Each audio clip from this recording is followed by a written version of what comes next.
जामवंत के मन में विशेष विचार आया। अंगद ने मन में विचार कर कहा, आहा, जटायु के समान धन्य कोई नहीं है।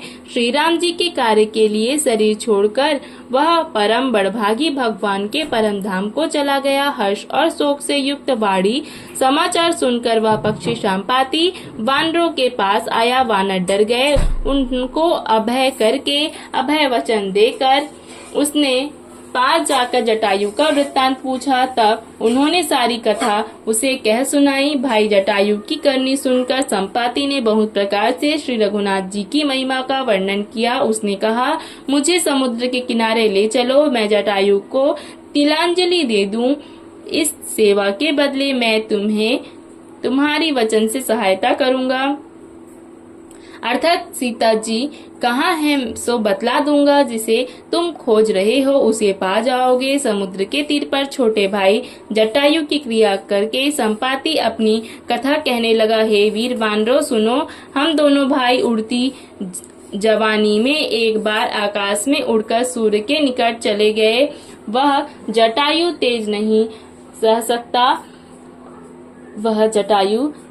सह सका, इससे लौट आया, किंतु मैं अभिमानी था इसलिए सूर्य के पास चला गया। अत्यंत अपार तेज से मेरे पंख जल गए। मैं बड़े जोर से चीख मारकर जमीन पर गिर पड़ा। वहां चंद्रमा नाम के मुनि थे।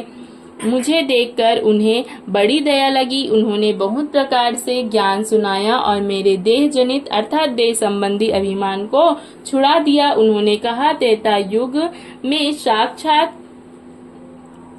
पर ब्रह्म मनुष्य शरीर धारण करेंगे। उनकी स्त्री को राक्षसों का राजा हर ले जाएगा। उसकी खोज में प्रभु दूत भेजेंगे। उनसे मिलने पर तू पवित्र हो जाएगा और तेरे पंख उग आएंगे। चिंता ना कर, उन्हें तू सीता जी को दिखा देना। मुनि की यह वाणी आज सत्य हुई। अब मेरे वचन सुनकर तुम प्रभु का कार्य करो। त्रिकुट पर्वत पर लंका बसी हुई है। वहाँ स्वभाव से ही निडर रावण रहता है। वहाँ अशोक नाम का उपवन अर्थात बगीचा है जहाँ सीता जी रहती है।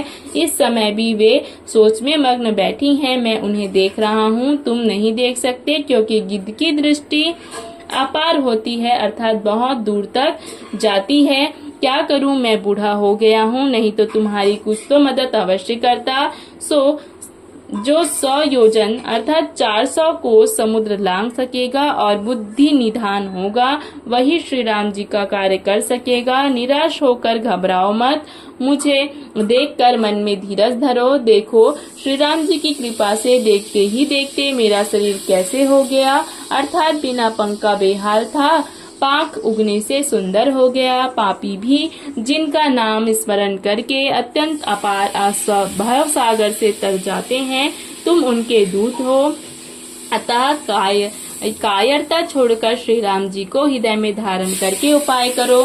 शुंडी जी कहते हैं, हे गरुड़ जी, इस प्रकार कहकर जब गीत चला गया तब उन वानरों के मन में अत्यंत विस्मय हुआ।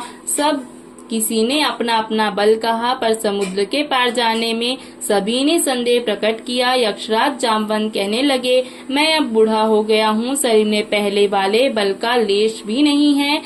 जब खरारी अर्थात खर के शत्रु श्री राम वामन बने थे तब मैं जवान था और मुझ में बड़ा बल था।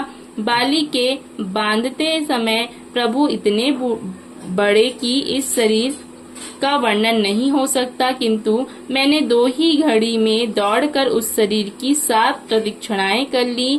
अंगद ने कहा, मैं पार तो चला जाऊंगा, परंतु लौटते समय हृदय में कुछ संदेह है। जामवंत ने कहा, तुम इस प्रकार से योग्य हो, परंतु तुम सबके नेता हो, तुम्हें कैसे भेजा जाए। यक्षराज जामवंत ने श्री हनुमान जी से कहा, हे हनुमान, हे बलवान, सुनो, तुमने यह क्या चुप साध रखी है। तुम पवन के पुत्र हो और बल में पवन के समान हो।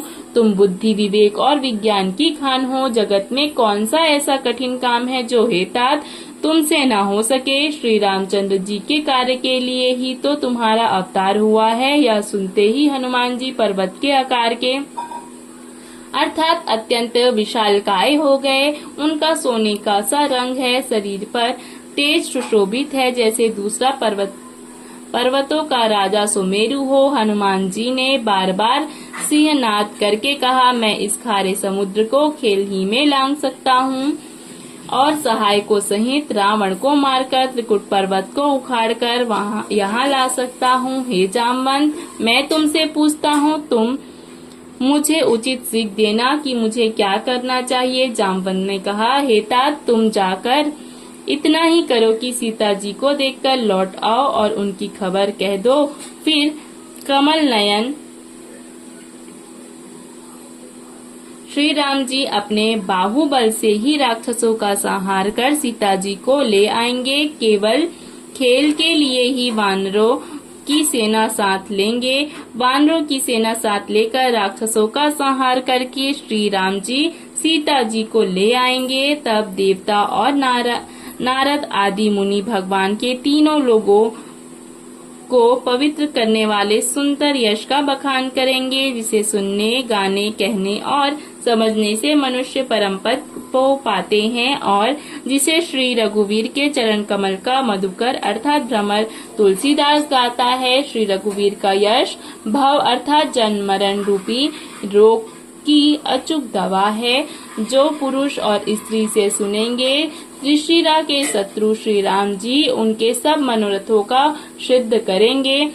जिनका नीले कमल के समान श्याम शरीर है, जिनकी शोभा करोड़ों कामदेवों से भी अधिक है और जिनका नाम पाप रूपी पक्षियों को मारने के लिए बधिक अर्थात व्याधा के समान है, उन श्री राम के गुणों के समूह अर्थात लीला को अवश्य सुनना चाहिए।